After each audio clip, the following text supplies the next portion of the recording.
Buongiorno professoressa. Buongiorno.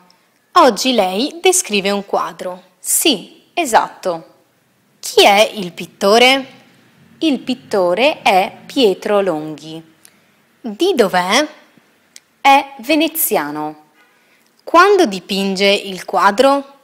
Dipinge il quadro nel 1741. Che titolo ha il quadro? Il quadro si chiama Il concerto. Quante persone ci sono? Ci sono 6 uomini e un cane. Dove sono? Sono in un palazzo a Venezia. Cosa fanno?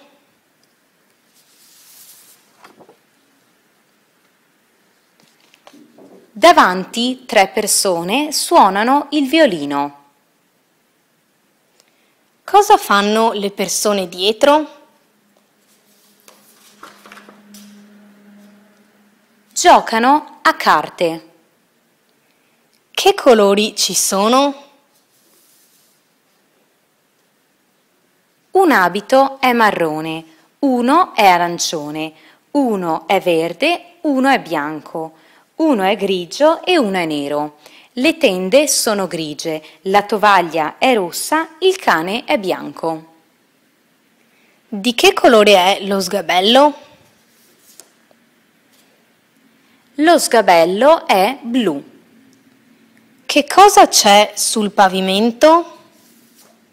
Sul pavimento c'è uno spartito.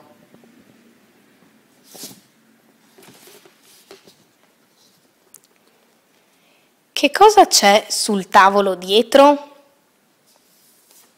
Sul tavolo dietro ci sono le carte da gioco.